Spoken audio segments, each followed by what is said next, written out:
তাহলে পোশাকটা দিয়ে দিচ্ছি, তাহলে একবারে ভাজা হয়ে যাবে না।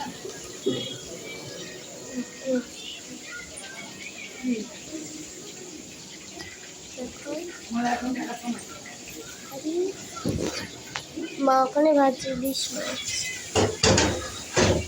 আমি এখানে অলরেডি চাল কুমড়ো ভাজাটা বসিয়ে দিয়েছি, আর আমাকে হেল্প করছে ঠাকুমা, কারণ যেহেতু বড় করা তো তার জন্য একটু অসুবিধা হতে পারতো, তাই জন্য আমি বললাম ঠাকুমা তুমি ওখানে বসো, আমি ওটা ছেঁকে তুলে দিচ্ছি। মানে ঠাকুমা আমাকে অনেকই হেল্প করেছে।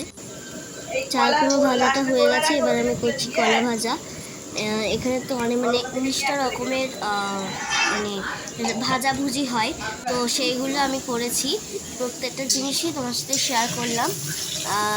মা এখানে করছে হচ্ছে টক, যেটা না টক নয়, আমি ঠিক বলতে পারছি না, এটা হচ্ছে ইলিশ মাছ ভাজার হয়ে গেছে মামি। এবার দেখো আমি একটুখানি ভিডিও করলাম, যেহেতু তোমাদের দেখাবো বলে একটু ভিডিও ক্লিপ নিলাম।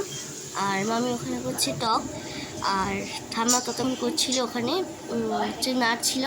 তারপরে আমি ছান্তাটা নিয়ে তাড়াতাড়ি তুলে নিলাম। দেখো আমি তো খুবই খুশি। আর এগুলো তুলে নিলাম, তুলে নিয়ে তারপর মা দেখলাম ওখানে কী করছে। ওই যে পিতলের যে হাঁড়িটা দেখলে, ওই পিতলের হাঁড়িটা কিন্তু 12 মাস ওই হাঁড়িতেই মনসার ভাত হয়। তো চলো